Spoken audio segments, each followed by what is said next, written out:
What a magical, magical evening. It's the summer solstice, and I've just come out of a really beautiful fire ceremony with my husband and 2 close friends, and yeah, it was really magic. And I wasn't really sure what I was going to express tonight, but after that little ceremony it's come through really clearly.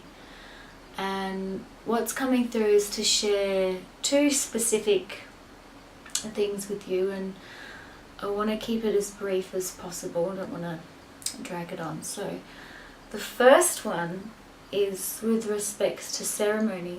If you're using it in your daily practice or as a tool for self-healing or connecting with yourself deeper or connecting with the land, is when you're entering into sacred space or you're creating sacred space, I just want to remind people to just take a moment, just to step back a little bit and to really feel into acknowledging and honouring the original people of the land in which you stand. And the reason why we do this, and this lesson, although I had learnt it and felt into it, but it became really apparent from a dear friend of mine in Kings Canyon out near Alice Springs. And she said to me, you know, before we can walk forward, we must honour those who've walked before us. And so when we take a moment to acknowledge the original people and the wisdom keepers and the custodians of this land and the songlines and the dreaming and the magic and the wonder, then we kind of pay respects to our connection with that lineage and the earth, even if our blood is not from that directly. So yeah, I just really wanted to express that, because all too often it's neglected, or we forget to just simply take the time to acknowledge, you know, and show our appreciation for the old ways and the medicine in that. And it doesn't always have to be an outward spoken thing. You can just check in and say it. And whenever I enter into ceremony or sacred space, or I'm walking on country for the first time, I'm always coming back into my heart space and just checking in, you know. And so for those of you that don't know, if you're in Koranda, you're in Bulwa country. And yeah, it's a really magical energy up here, and there's some really beautiful dreaming that runs through the land if you are open to perceiving it and seeing it and singing it and hearing it. So yeah, I just really felt to express that, and I'm sure that other people have expressed it in a more thorough way, but it was just a simple thing coming through.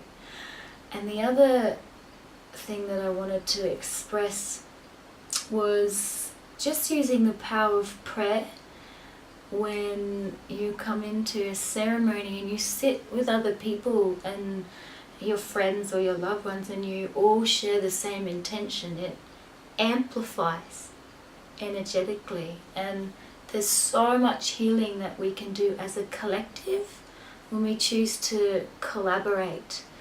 You know, there's only so much you can do sitting at home in your own space, which is beautiful, and you can get so much work done, but it's also really special and beautiful to, you know, open that space up and invite other people in to create a more deeper and more profound magic, you know, because we amplify each other when we're resonant. It expands and it sends ripples out.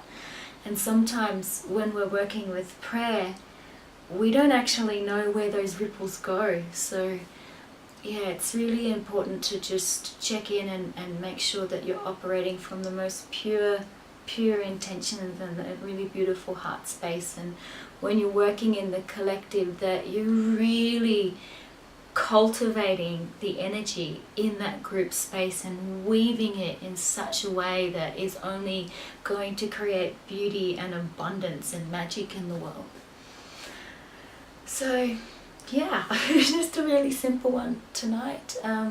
I will write up in the blog as a part of this post on a little ritual for the sun that we had this evening. It's a little fire ceremony. It was really beautiful, and I got to play with my 2 brand new singing bowls, which are so amazing. They're from Tibet. No, they're from Nepal, sorry. Yeah, blessings and all my love. I hope you have a really beautiful week. I'm not sure if the video will be on time next week due to the, you know, Christmas festive season and the workshop coming up, but if I don't have it out in time, I'll have 2 the next week. Yeah, have a wonderful week. Happy Christmas for those that celebrate it.